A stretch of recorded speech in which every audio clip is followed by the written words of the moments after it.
All right, everybody. I want to welcome everybody to another edition of Divide Talk.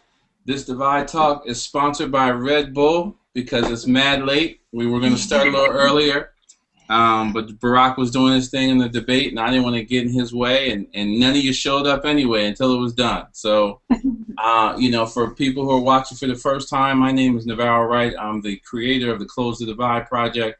The goal of the Close the Divide Project is to build awareness around the opportunities in technology for minorities and women so that we may have more people take advantage of these opportunities in an effort to close the digital divide and create opportunities for all of us. This week's topic has been a hot topic, talked about all week since I announced it. I've gotten more feedback.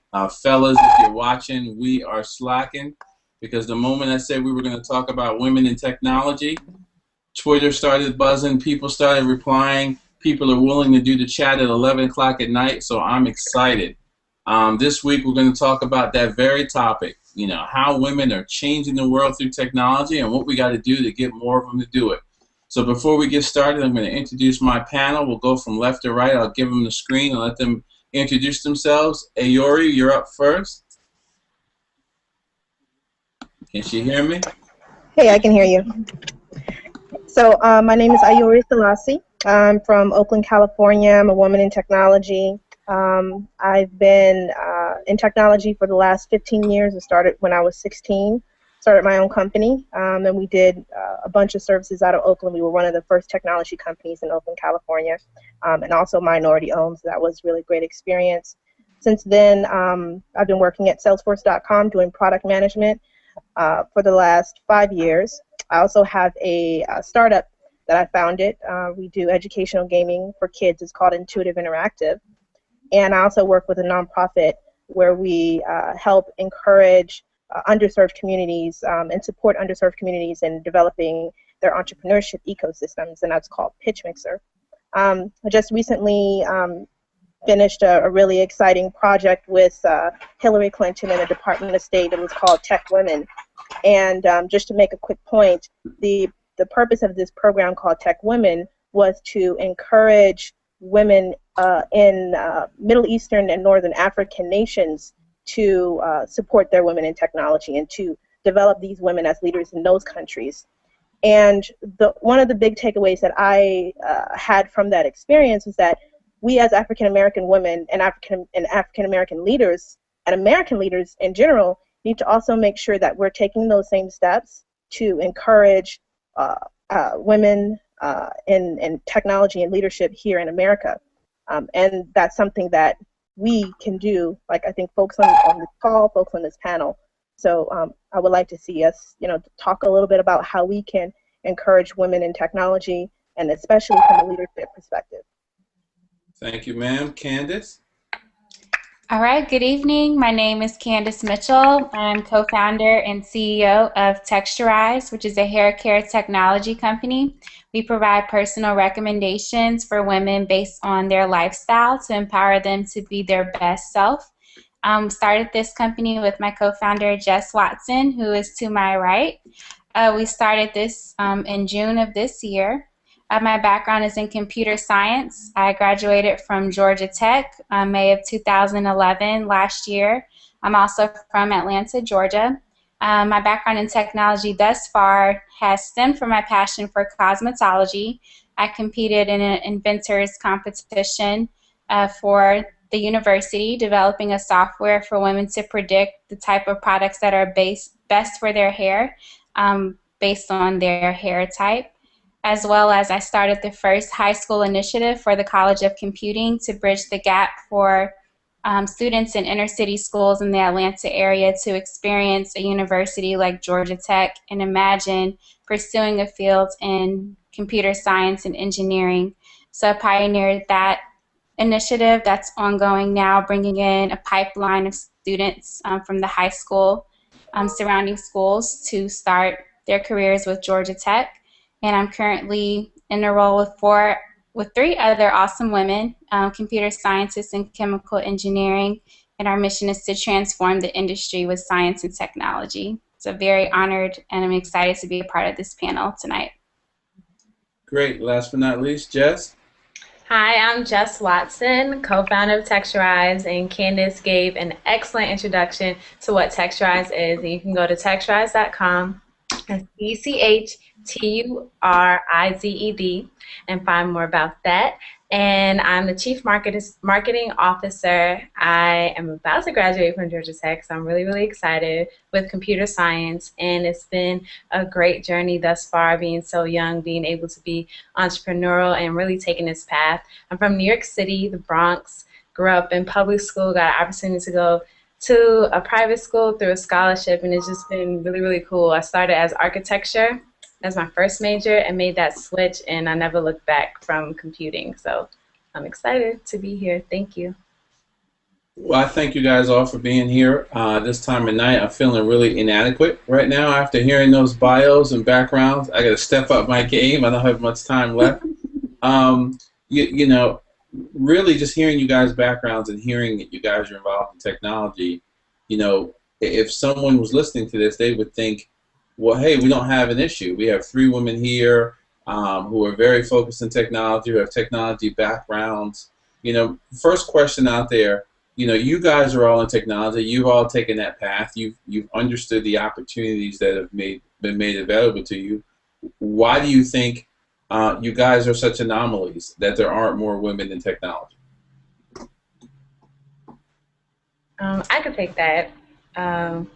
We've been dubbed unicorns by someone that we know, the Texturize founders, but I sincerely believe that everyone's a unicorn in their own life, but particularly to African American women in computing, they're really hard to find. And I think personally, going from another study to computer science, I think it's a lot of mental things that you feel like you may not be able to do it, or you may not fit that mold that you usually see as computer scientists. And also there's not a lot of women out there that do what we do, or at least we know about it. So like Grace Hopper is a great opportunity where you could find out more about women that do it, but if it's not in your daily activities or you're not reading TechCrunch, and even if you are, you hardly see like African Americans. I think that is what causes that gap for women. But through, you know, this type of talk, Grace Hopper, more exposure that there are women out there doing it, I think it could bring a lot of women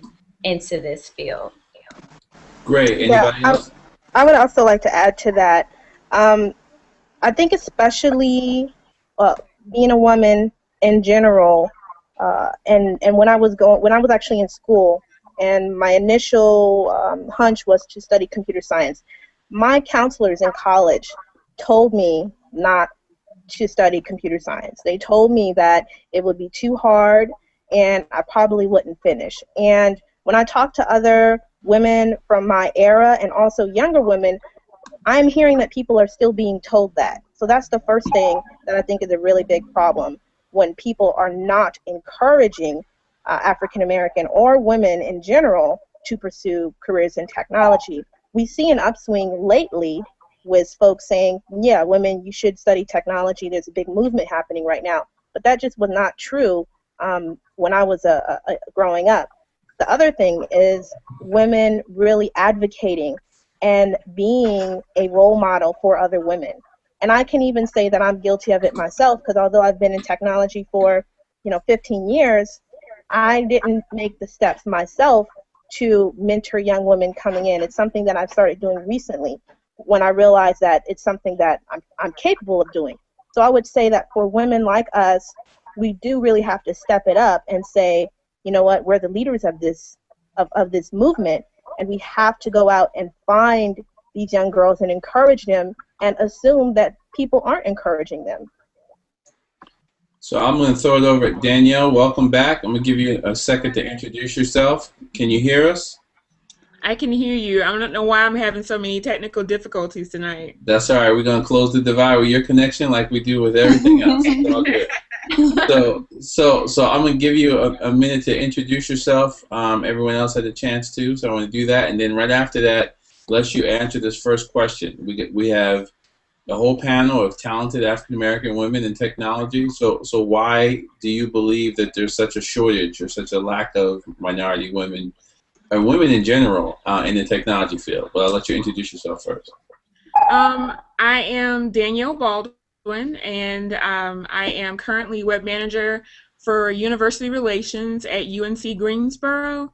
I also own my own company called Socia, and recently opened up a nonprofit called Develop Her, kind of a play on the word developer, but with her at the end. And to answer that question, I kind of have to go back to, there not being the support there. And to follow along with what the young lady said before me, I can definitely say that I've been guilty of it too. Being in this industry for over, 18 years now, there's been times where I felt like the work and the merit that I've earned was just earned by me. And especially early on, it never really occurred to me that there may be girls behind me that were looking up to me and wanted, to be mentored so that they could be doing the same things. And I think that comes more from feeling very isolated when I was studying computer science, feeling very discouraged by the same people that should have been encouraging me. And again, just not seeing women in general, take aside the women of color part, but just women in general doing what I was doing. I was rack mounting 50-pound, 60-pound servers, and I was the only girl in the room. So it kind of toughens you up, but that toughness also makes you hard to be approached by other women, or makes it difficult for you to want to reach out to other women who might want to do what you're doing. So in a lot of ways, to answer that question, I think it is the fact that there's still a lack of support, there's still a lack of encouragement, and even though it's really popular right now for girls to be in technology, I often wonder if that same encouragement and enthusiasm transfers over into the corporate world where it should be anyway. So. Right. I can definitely relate to the comment that you mentioned going to school at Georgia Tech, which is heavily male dominated, and being sometimes the only female in a classroom. So it's definitely a sense of strength that you develop, but oftentimes it puts you in a bubble because you consistently have to tell yourself or keep encouraging yourself that you can make it through. So Exactly. by having visible and accessible role models for you to reach out during those tough times, it surely makes a difference. I can say that surrounding yourself with that community early on is helpful before you kind of go to like your junior year and you're wondering if you should stick with it. If you have that support system around you, you'll have those resources available. That's why the mentorship is important. I think also being exposed to technology at an early age has a huge advantage to the learning curve and how well equipped you are going forward with your education. So this past weekend, we had the opportunity to speak with the Black Girls Code group. They had their final presentations at the end of the summer, and these are young females from anywhere from 8 years old up until high school, and the fact that they're getting that exposure at an early age is definitely helpful. So I think kind of fostering that exposure early on definitely gives females an advantage to be able to handle, you know, the bigger opportunities when it comes to college and when it comes to corporate America. I was in corporate America for about a year in information technology with PepsiCo.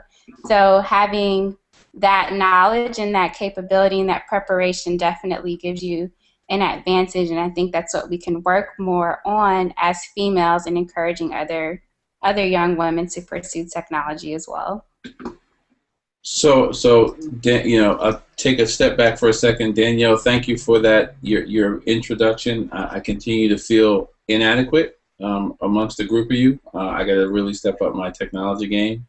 I think we got all the makings of an entire female technology powerhouse on this one panel. So you guys talked a little bit about why you think there might be a lack, but let's talk a little bit about, for each one of you, what first inspired you to get involved in technology in the first place, right? You all communally said there aren't enough role models, but here all of you are. So maybe each of you talk about when that moment happened. I call it, in a lot of my talks, the light bulb moment, when you kind of said, hey, that's the way, that's an opportunity for me and how I can map it to it. So let's each of you have, talk about that a little bit, that first moment that got you involved in technology. What was that spark?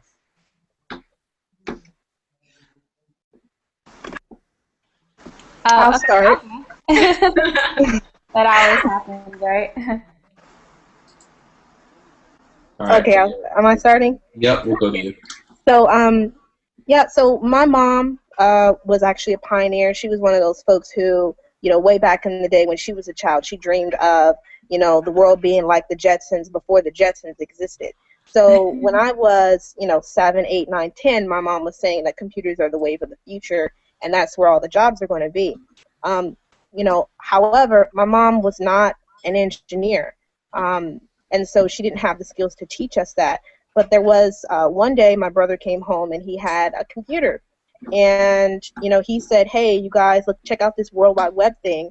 And we were like looking at AOL and thinking, "What is this for?" But he took it a step further, and what he did is he showed us the code behind an HTML page. And he actually showed us that it was something that we could literally manipulate at that point. And literally just from showing us a few, hashtags or whatever with the code, I took that on, and I was about 13 years old, 14 years old then, and I started building web pages from that time on. And I didn't really realize that it would turn into a career. And honestly, I didn't have a lot of encouragement of people telling me that it would turn into a career in my social circle. But what I did find online is a huge community of people online who would be willing to teach you whatever it is they know via a chat or via a forum and now via tweets.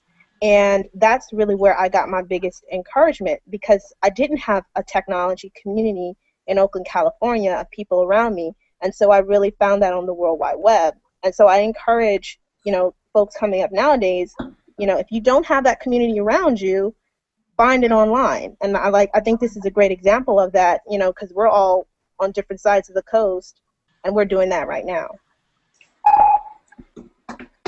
Okay, I'll put on the line here. Well, the light bulb moment for me is when I discovered who Bill Gates was. That moment happened when my family received our first computer, and we had some software that came along with it. So I'm wondering, hey, what's Microsoft? And I was about 8 years old or 10 years old. And so I began to do my research, and I said, you know what, I want to be the female Bill Gates. And since that moment, I fell in love with entrepreneurship. I fell in love with Microsoft's whole vision, really how they transformed an industry when they entered the market. And I also just became in love with how much technology enables you to accomplish. So the fact that it was on every computer that I would ever touch in school, at home, at a friend's house, and the fact that that enabled the transfer of information in a digital way, I think it was hugely transformative, and it really piqued my interest around my later elementary school years. And from that moment on, I just wanted to figure out how could I develop something that is as huge as Microsoft that will help impact lives in a totally new way. And that's when I had the epiphany moment of this is what I want to do with my life. Great. Jess? So, as I was saying before, I started Georgia Tech with architecture, and I was really creative and all that funky stuff. And going through that period, I don't know if you ever met an architecture major, but it's a lot of work.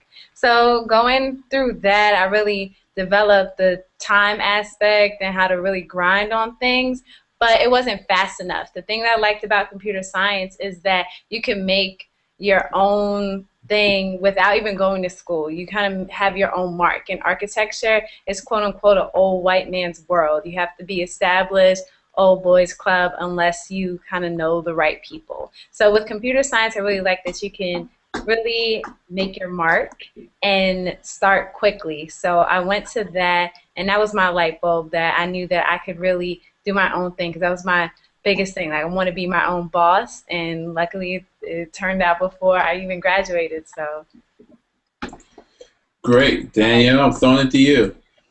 So I'm going to date myself here because I do believe I might be significantly older than the rest of you ladies, but that's okay. I actually can think of 3 different moments in my life that kind of led me up to where I am now. The first being, well, actually 4, but I'll be brief about them.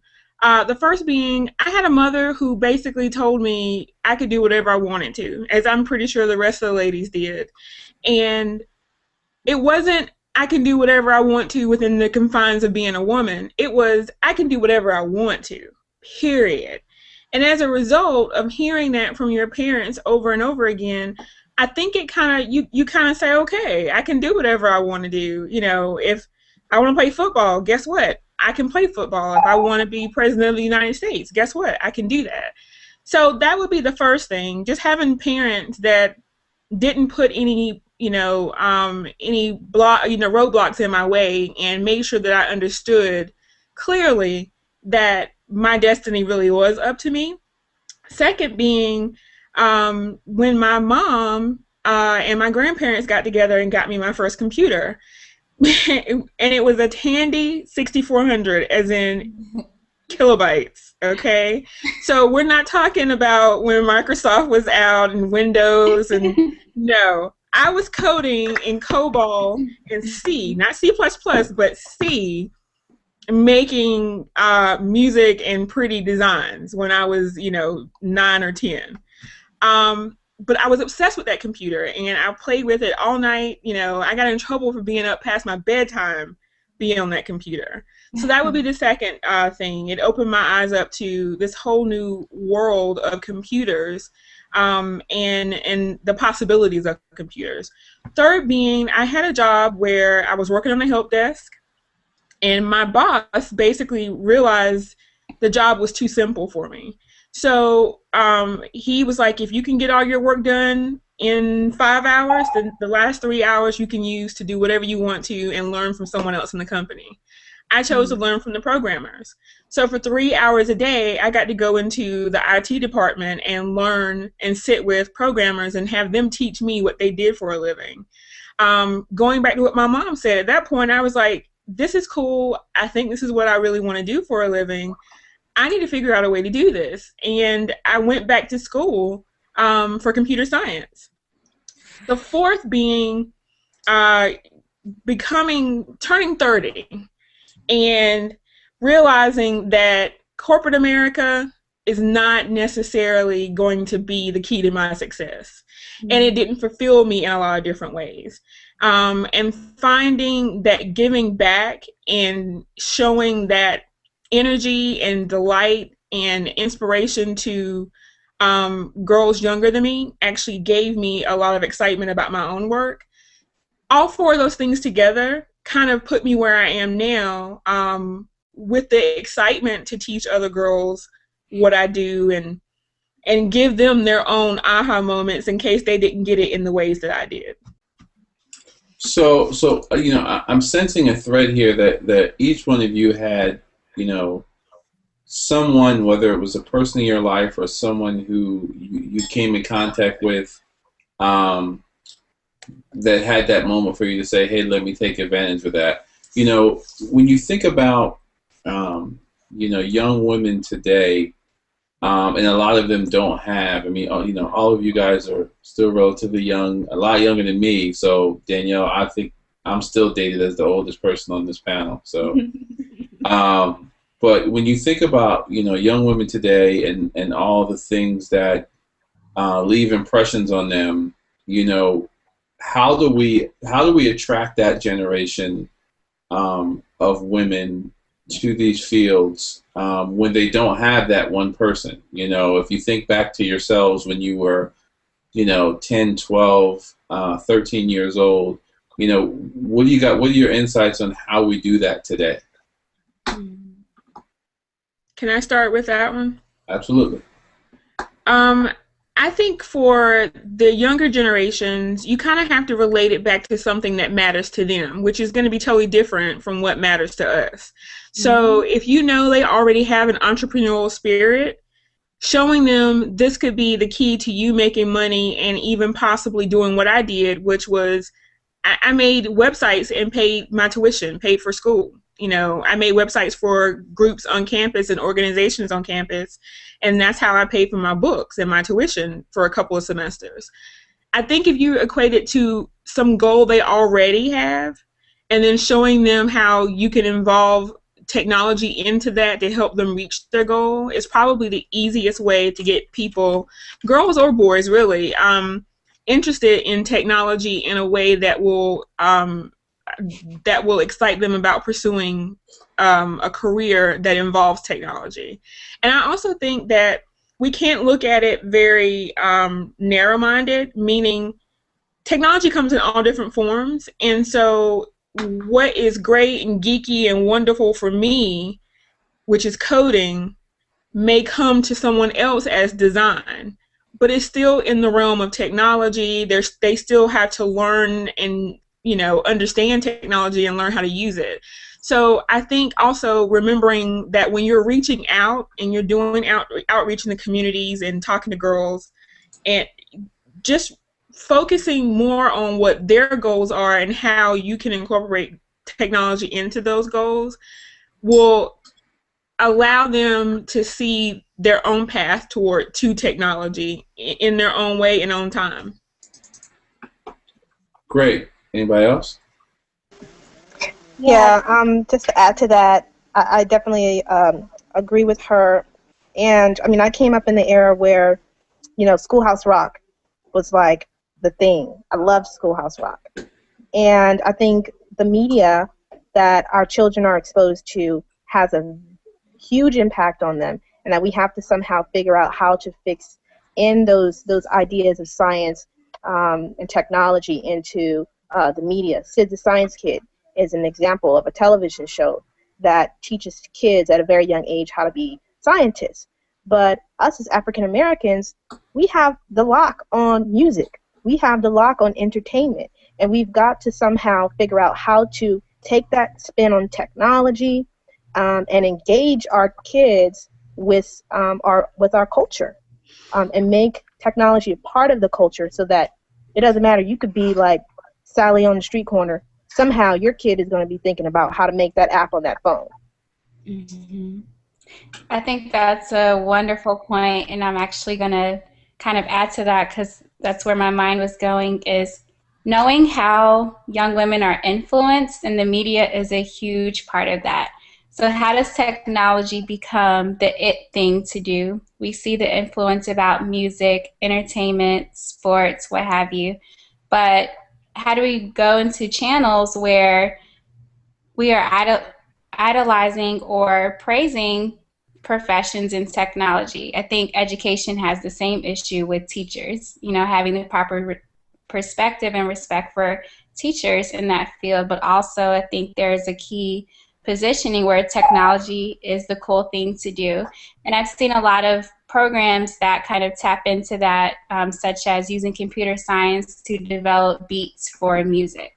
So you're reaching a demographic that loves, you know, music, hip hop, what have you. So we see key influences that are placed based on where our society is now, and it's kind of shaping that and causing a mind shift for technology to be more of a forefront of a career to pursue.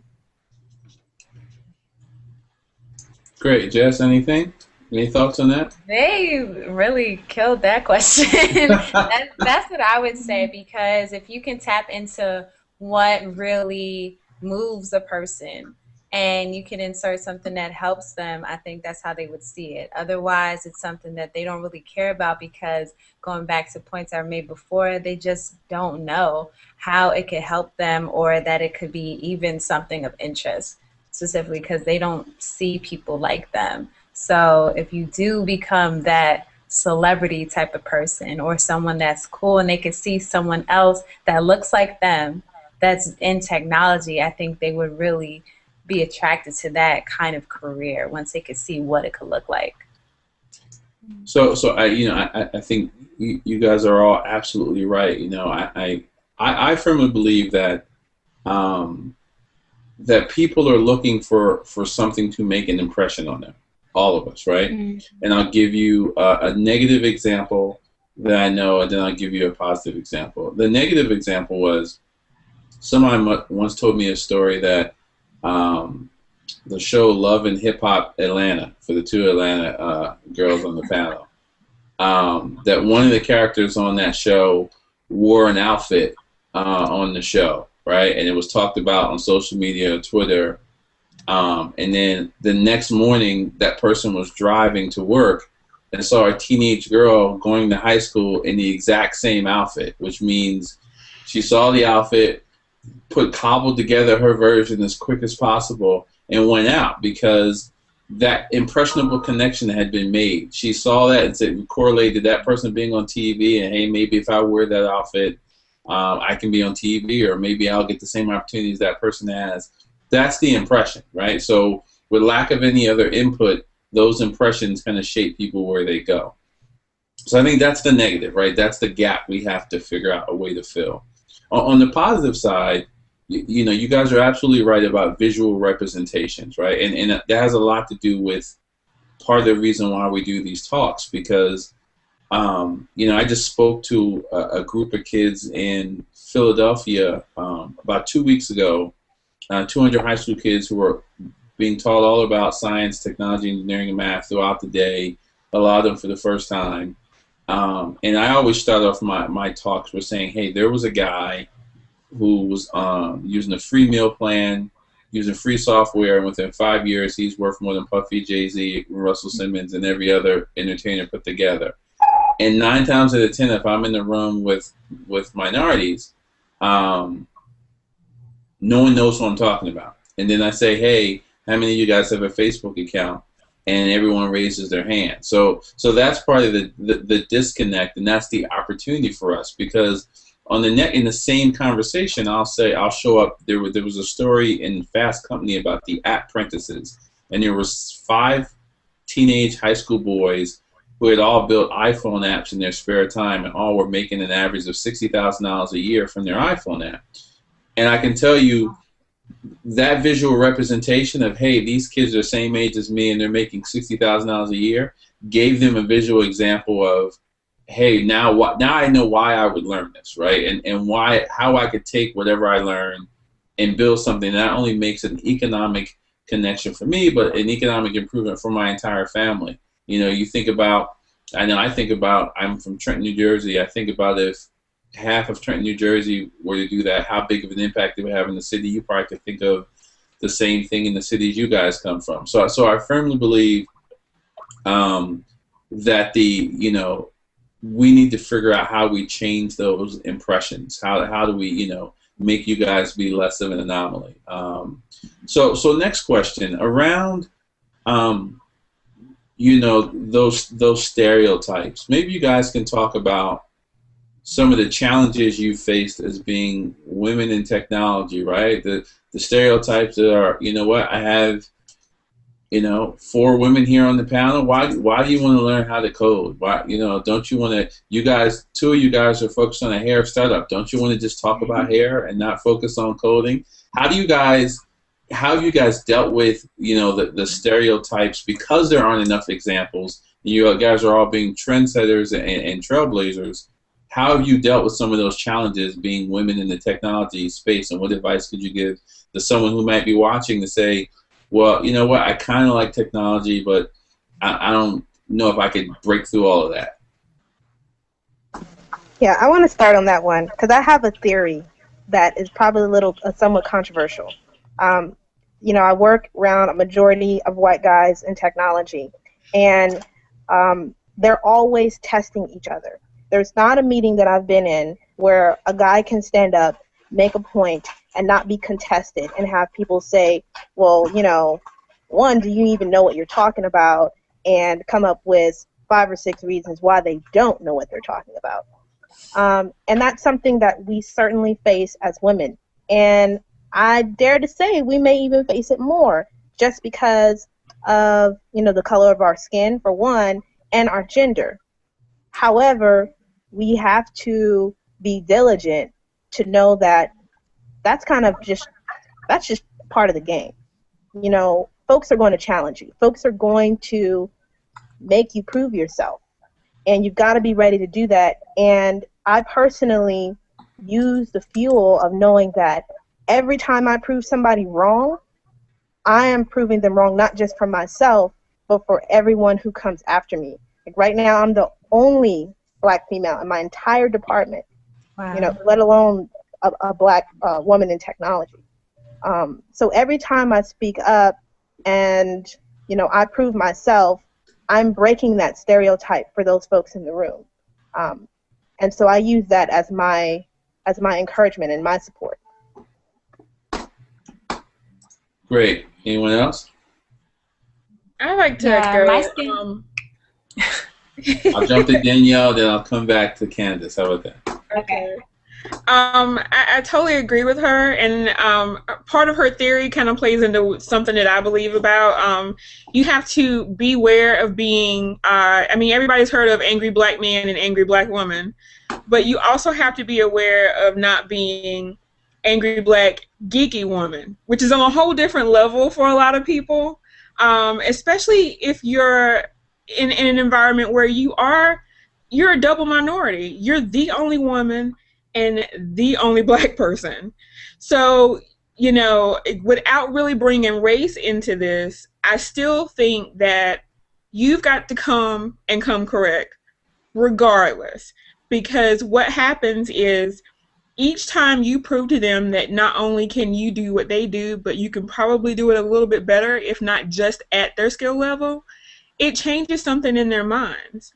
I've watched, a department full of white men my same age go from talking to the white guy standing beside me when they're really directing the question at me to looking me straight in my face. And for guys, that's a respect thing. That doesn't come from I'm uncomfortable around you as much as it does as you haven't shown me any reason why I should respect you. And once you get past as a woman feeling offended, oh my God, I'm offended because you don't respect me right out the gate, you also realize they don't respect each other out of the gate. They question each other. They call each other on their own BS. So if you don't want to be caught up in that, the easiest way to do that is to go in and do your job great from day one.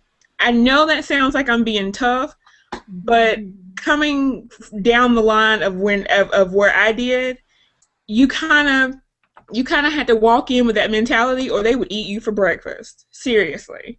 So I think that when we're going out and encouraging women to be in technology, we need to also encourage them to not be tough and badasses, but just be firm and believe in what you know. Don't let someone else tell you or put doubts in your mind that you're not as good as they are with what you just got finished studying. If you know you're a great clean coder, no one else can tell you you're not. What you can do is prove them wrong by being just that, a great clean coder. So, my biggest piece of advice for people is when you're coming up against stereotypes and negativity on any level as a woman in technology, the best thing you can do is do you, and do you 100%. Candace? I heard that. Very well said. 2 points I like to add is to, 1, use it as motivation, And 2, use it as an opportunity to educate others. The first point about motivation, we just got finished watching the debate about how we want to keep jobs here in the U.S. and how the free enterprise system is the greatest thing on earth. So as those jobs are being created and opportunities are made in information technology, because the technology trend is going to continue to grow, we have to make sure that we as women have a seat at the table in terms of where the technology vision is and how technology can grow in the U.S. Because if we don't help fill those jobs, the cycle is going to continue with it being a male-dominated field. So that's very motivating in terms of the impact that we have as our country focuses on this, and we have a president who is leading that vision. The other thing is the opportunity to educate. So our experience in starting Texturize, we came through the Flashpoint Startup Accelerator. We were the only all-female-led team.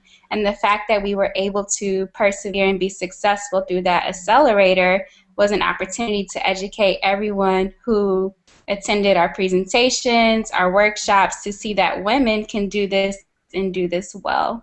So you end up educating every person that you interact with for them to change that perception that women are more than capable and just as capable as anyone else to excel and really be successful in this field of technology. So those are 2 big things that I would say to take to heart and know that you can definitely achieve the things that we all have as well. So, Jess, anything to add to that? Yeah, I would say for the young women out there that maybe haven't started yet, a lot of times you have to encourage yourself and you have to really want it, because the people around you might say, oh, you know, you're not supposed to be here, or you might even tell yourself that because you don't see other people like you. But you really have to be strong and understand why you're there and never forget why you want to do what you want to do. Because a lot of times I had that experience as the only female, only black person in my class, and I would look around and say, maybe this is not for me, maybe this is too hard. But then I had to remind myself, like, I remember why I'm in this class, I remember that I got an A in the last class, and really keep trucking along and knowing, always having that vision of what you want and knowing that you can get there. So you know, I think you guys all gave great answers, but you know what, in order for us to solve this problem, we got to be real with each other, right? You know, how do we get? So I think all of those answers were great for people who already are on track and just need encouragement, right? But you know, if I go back home and hang out for the weekend and catch up with Sha and them and all of that, all the things we talk about are light years away for them, right? You know, I did a talk at a middle school that was 3 blocks away from the house I grew up in, and I can tell you the only reason those kids paid attention to anything I said is because I said I used to work with BET, and I showed them a clip of me in Run's house with Russell Simmons. So how do we? The big challenge is, I believe that there's a percentage of us who are halfway there, right? And I think those are a lot of people you guys talked about, right? Who've seen the opportunities, who may even have an inkling of understanding of that, hey, there's an opportunity here for me and what I can do, but either don't persevere, don't prepare, or don't think that they have to work as hard, if not twice as hard, as the people around them, right? So I think those are one set of problems, right? And we can talk about those, and we'll come back to those really quickly. But really, how do we pierce the perception, the perspective of someone who just doesn't even see it as important, they're looking at you guys and saying, what are you talking about? Or they're saying, hey, you're only doing it because someone showed you and you had an opportunity that they didn't have. How do we communicate to those young girls, right? And I'm sure, I know I've met some, you guys have met some, that look at you like you're blue the moment you say computer, internet, building anything. How do we connect to them? I think you connect to them in the same way you would someone who's older who may not, technology is just as new to them as it is to someone who's younger. Because you have this group of people that kind of come that are in the middle. We grew up with it. We didn't know life without it. But then you've got the people that are older than baby boomers who remember when a telephone was something you dialed in a circle, and remember things before we actually had the technology we have now. I relate to them in the same way I would someone that was younger who doesn't necessarily see the importance of technology and what value it could have in their lives. First, you find out what their interests are, and you try to relate it back to that. But if you can't, then I think that the next thing you do is you show them you show them a different way. You mentioned, Navarro, how you were talking to the students and none of them knew you were talking about Facebook and the founder of Facebook. Well, once they did, I'm pretty sure they perked up. So, like you said, everyone uses Facebook. Find that commonality. There is no one on this earth that doesn't use some level of technology. And if that means you have to start at that level and then work your way up to showing them why it's important, then that's what you do. But you've got to start on a level that they understand. If I start talking about, coding and WordPress and content management systems to someone who barely even gets on their computer and checks their email, I've already lost them. But if I show them that instead of being on AOL, email, Gmail may help you be more organized, I've instantly given them a reason to want to upgrade their technology. So as you're talking about technology, realize you may have to start wherever that person is. That could be their cell phone. That could be their iPad. That could be their 8-year-old computer that barely runs more than one browser. Great point. Yeah. Anybody else? I agree. And I think to add to that, stories. Like, you have to have your story on point, and you've got to know who you're telling your story to and how that story is going to engage with that particular person. I mean, not everyone, I don't tell everyone, that, yeah, I was from Oakland, but I was raised by a single mother, and she had 8 children, and we were broke, and we ate rice and beans every day. Like, I don't tell every person that. But when I see a kid and it's like, okay, yeah, they're really struggling. Poverty is a big issue for them. They've gone without food. They've been homeless. I have to tell people, yeah, I've been homeless. Yeah, I've been through these really difficult times. I went to school and I had to pay my entire way through college. I couldn't get grants. I couldn't get, scholarships and things. But I had to push myself really hard through it. But I think you have to make sure you're putting those rewards into it. Like, you're constantly, if you have a story that's going to connect with that person, you have to also make sure that you're dropping in those little rewards. Like, okay, I got to this certain point and then I was making this money, or I got to this certain point and I felt really proud of myself. And then also, the truth is that, I had a lot, although I had like 2 supporters in technology, my mom, and my brother. My mom, even though she wanted me to be in technology, every time I had an opportunity of something that I said, hey, I'm going to go out and try and do this, she would be the first person to set me up to fail. She'd be the first person to say, well, they're not going to support this, and this is going to be really hard, and you're going to have opposition here and here and here. I had to know that she was setting me up not to fail, but that because oftentimes people speak out of their own fears, and you have to be able to overcome other people's fears before you can overcome your own. And so, just making sure that those stories are really real to people and it's something that they can connect with, because they'll remember your story, whether they remember, all the little details of how you achieved it. They'll remember the essence of your story. Mm-hmm. Great. Anybody else? Yeah, you definitely have to reach them where they are. Coming from where I come from, a lot of kids like they don't they just think about the next pair of Jordans. They're not really thinking about how they could really be bigger with their life other than being a model or a rapper or something like that.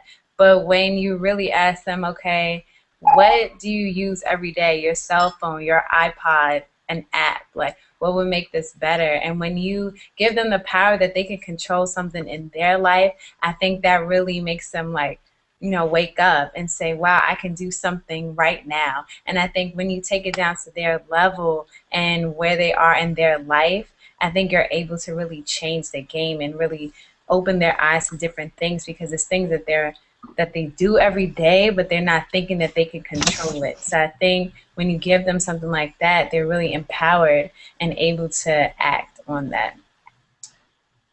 So one of the things you guys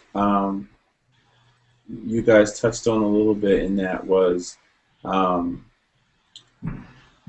you know, being able to do what it takes to kind of get involved and be successful. And all of you, when you in your introductions, mentioned that you have entrepreneurial endeavors, right? And you're at different stages of that.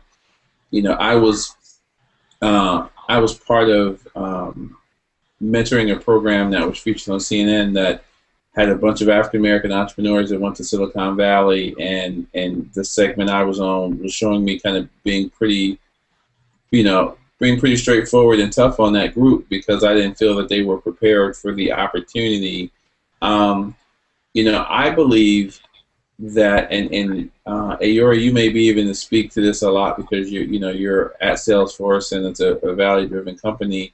I believe that the specifically the technology entrepreneurship world as it relates to incubators and investors, etc., that there's a lot of what I call statistical racism.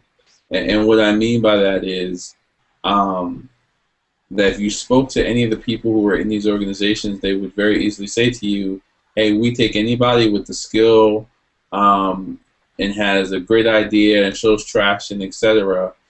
But the statistics show that so few of us come through that we're a higher investment risk, that we're a higher challenge. And then secondly, statistics show that a lot of us don't have the skills it takes to enter those incubators and processes in the first place, so we get left out. But I think on the flip side, and this is where I want you guys to kind of speak to, and I already you talked about this about telling our stories. I actually believe, as minorities, that we kind of feel ourselves, right? A lot of people believe that they don't have to do the work to understand the environment that they're going in, and a lot of it happens with technology, right? They don't want to get the skills, they don't want to do the research about their competition, but then they want to say, hey, if someone gave me money, I could do X. When realizing, and I'm sure I want you guys to speak this too, that's actually contrary to the process. You actually have to do X and then go out and get money. And my analogy, which you guys will relate to, texturized girls relate to, is I say if you're starting a hair salon, you better know how to do hair, because you're going to have one. If you don't, you're going to have one client, and then you're going to shut down once that client goes and tells everybody else how you jack their hair up. So I guess the question to all of you is as entrepreneurs, what can you tell other minority entrepreneurs about what it takes to excel, be successful, to even get started, that to get them off of this concept of kind of feeling themselves? Mm-hmm. You like that one, huh? Yeah, that's a great question. I'll go ahead and start it off because learned so much through the Startup Accelerator process that we went through in Flashpoint, but also being an entrepreneur in general. And I would say first time going in, you really need to educate yourself about what it takes to develop a scalable and repeatable business and not being afraid of failure. So I think a good start is really focusing on who are you creating value for. Like, it can't be that you think it's the greatest idea on earth and you develop it and you put it out there hoping people will come and buy whatever you produce, you actually need to test first that whatever you've envisioned or whatever you're creating is actually valuable, and also that it's scalable and repeatable to deliver to a set of customers. I think actually dissecting every aspect of the business model first and continuously testing all parts of it ensures you success on a greater level, as opposed to writing a business plan, trying to pitch and say, oh, this will happen, this will happen. You actually have the metrics behind what you think is actually true. So that's definitely been a key thing for us in terms of how we're developing as a company. And definitely take your time to educate yourself before jumping all in, because a great risk comes along with being an entrepreneur, but also great risk often entails great reward if you do it the right way. So I think it's definitely a great adventure in being an entrepreneur if you can adapt to that way of thinking and constantly persevere as you're developing and iterating the business. Great. Anybody else? Yeah, I want to add to that. The process of running a business, it is a process. And like I really like one thing I really like about our people is we get really passionate about our ideas, and we can sometimes even have an unrealistic passion about our ideas. And to the point where we just think it can happen. All we need is the money and everything is going to be perfect and great. And to be an entrepreneur, I think you have to have some of that. But that's not going to keep you going. And so it's that first conversation of bursting somebody's bubble. And I was fortunate enough to have somebody very successful bust my bubble and let me know, hey, you know what? All these guys who, once they get that, those couple millions in VC funding, that's when their problems really start, because that's when they have to figure out how to scale their business, how to make sure that they're bringing in revenue, bringing in customers, and then they have to deal with their customers. I mean, and every entrepreneur that I work with, the first thing I show them is the business model canvas. And I say, look, each one of these points, your value proposition, your channel partners, your key activities, your customers, you need to have all of those things intact, not just the value proposition. And most ideas just start at the value proposition. And so I use that as a basic, level set. But then I also encourage them to go and read the real stories. I mean, if you look at Steve Jobs' story, he had millions of dollars to put into Next of his own. But you can bet he was stressed out and losing his mind, and his employees were mad at him. That's his real story. So if you want to be an entrepreneur, you have to go out and find out what these people's real stories are. And you got to take the time to research that, or else you're living a lie. It's not going to happen. Great, Danielle. I'll jump over to you. I know you had a point you wanted to make as well. Well, two things. First, I think it's a realistic way of looking at it when you keep in mind that your first business might not be your last business.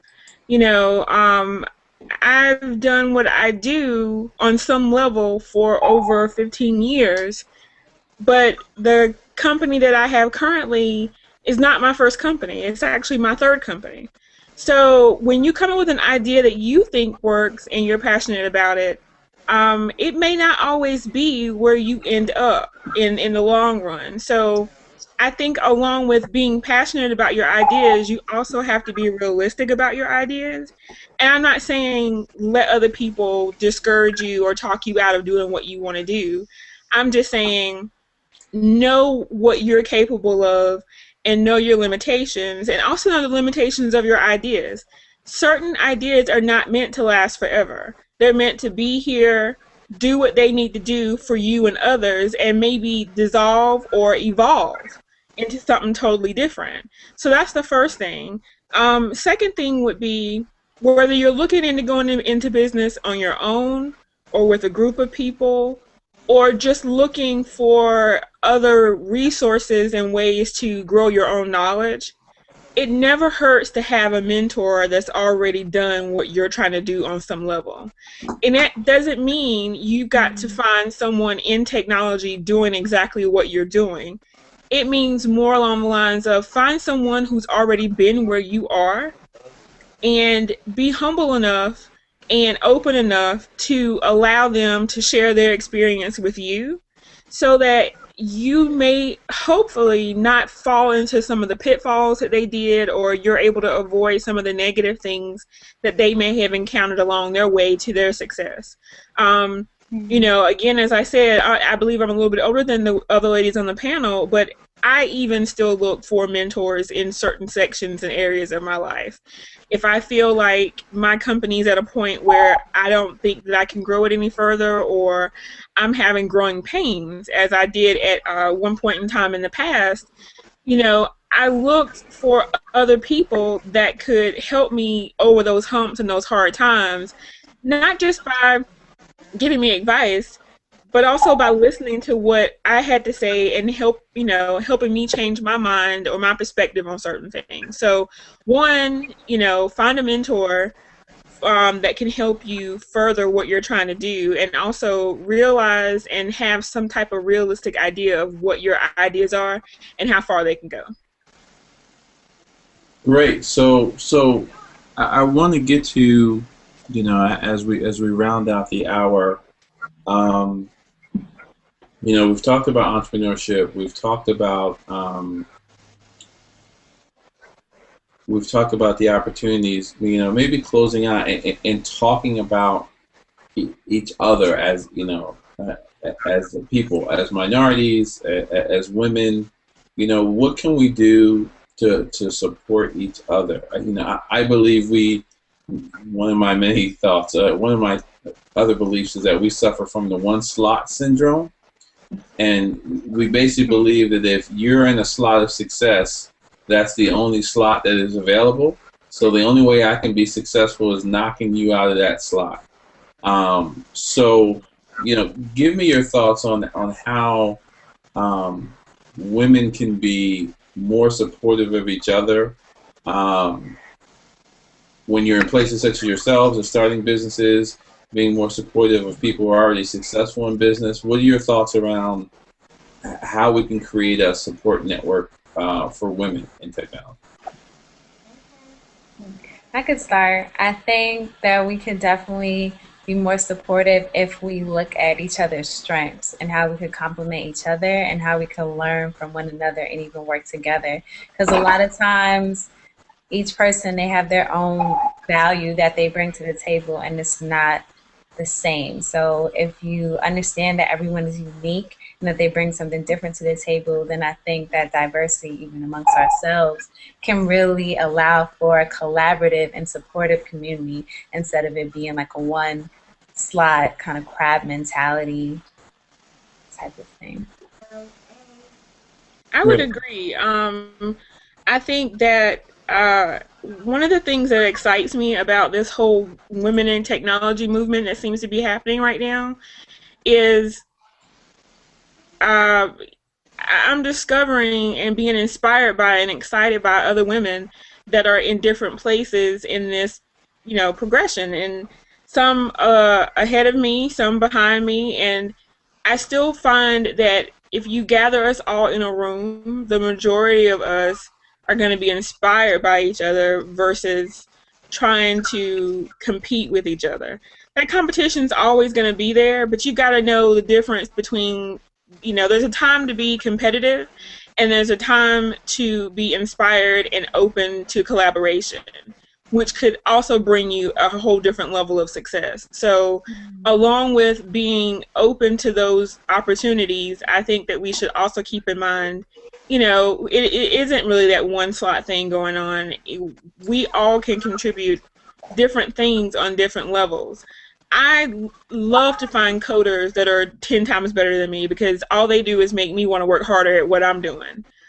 So learning from others and sharing what you already know can only make what you're doing better, if that makes any sense. Absolutely. Right. Yeah, I would definitely say just knowing that there are enough blessings for everyone, and we were uniquely gifted with the talents that we have for a specific reason.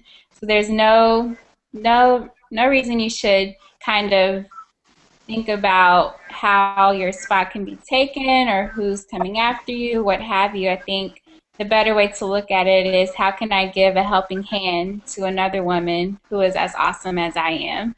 So just looking when different companies launch, what can I do? Do I need to sign up? Do I need to support? Blast it on Facebook, blast it on Twitter. It's just kind of continuing to pay it forward so that we can spread the knowledge and the support amongst all of us. And I think, even going back to the outreach initiatives that are starting to pop up and gain more popularity, just continuing to contribute and reach back to help those women as well.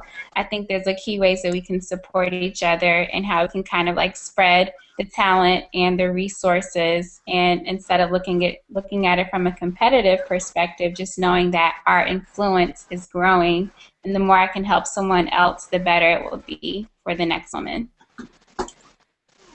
Yeah, I think from a minority standpoint, one of the things that we need to be careful of doing is, when we get together as a people, when we have our events that are Black events or whatever,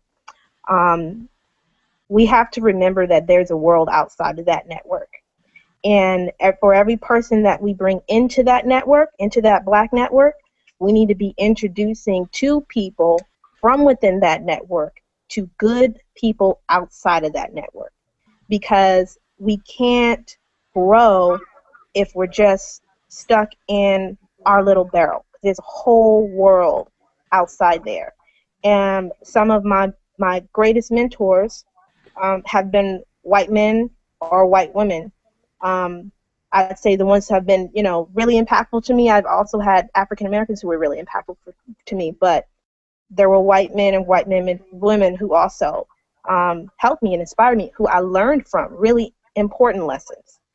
And so if there are good people out there who are willing to help you and teach you lessons, then leverage it and introduce people to those kinds of people outside of the Black network. Yeah, I think that's probably a really important thing, because we spend a lot of time coming together, but when we break, I don't think we effectively share our networks once we've broken from the group. That's great. Anybody else want to have anything to add on that topic?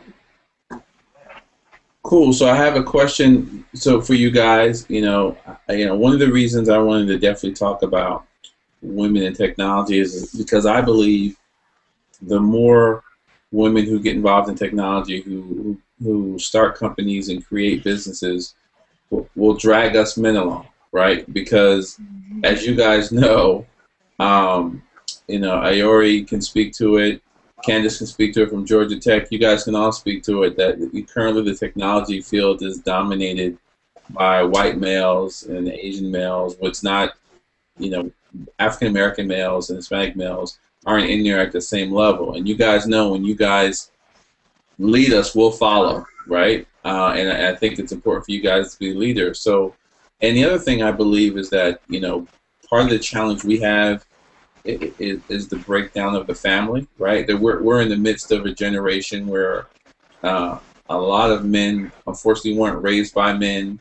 So, we look to women to guide us and take us in directions that we need to be taken in. So how do you guys, if you thought about it for a second, as women, maybe talk to the other women in the group about how important it is, not just for other women, but just for other minorities in general, for you guys to be kind of the trendsetters and role models in this space? Yeah, I think for that, leaders attract leaders, and I think one of the scariest parts about kind of trying to take a leadership position like that is you might feel like you're going to be alone. You're trying to do something by yourself. Okay, I'm trying to gather all these people, and only 3 people showed up, and that can be a scary situation to be in. But I I would say keep at it, keep doing it, and you will attract other leaders, and those other leaders are going to be really key to supporting you, key to you learning lessons from, and key to helping to, you know, multiply your efforts, and gain greater impact for whatever it is that you're trying to do. And so, you know, me being a woman, you know, whatever opportunities I have to talk to young black men, you know, young black women are just young people in general, I take it, and I try not to single people out and say, you know what, young black man, you know, you need to be doing this and this and that. But I just try and share who I am, my personal story, you know, make sure they know that I care, and that if I care, then there are other people that care, and that there are opportunities and possibilities out there for them. And just don't be afraid to dream, and then don't be afraid to take that leap.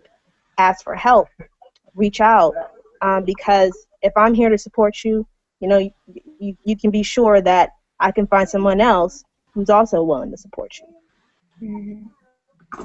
It's a great point. I'm very passionate about the topic of culture, and definitely know that there's opportunity for other minorities to pursue the field of technology.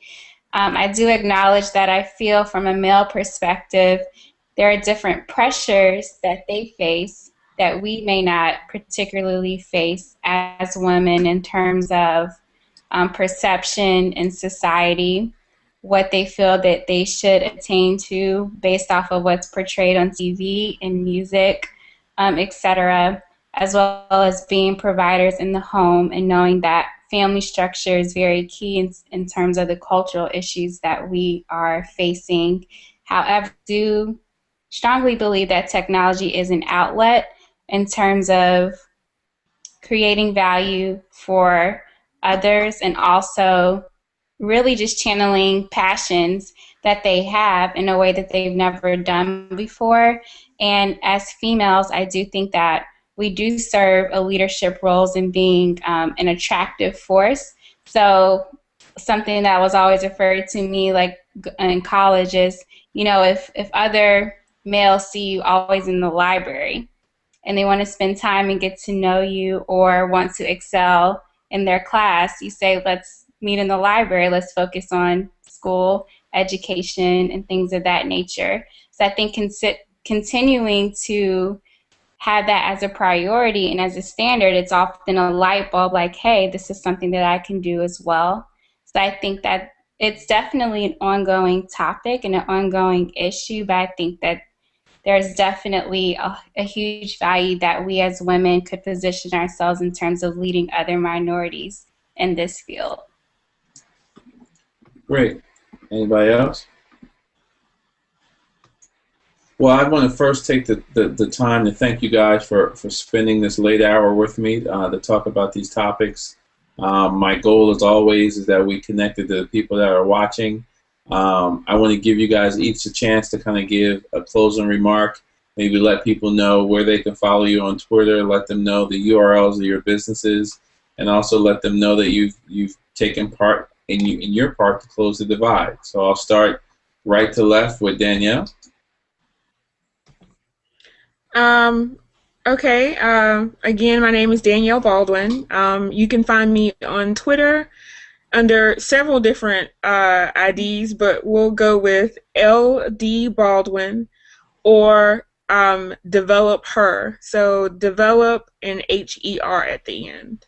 I really hope that I get to talk to all three of you ladies outside of this hangout at some point in time, and thank you for having me as a part of the panel. Jess?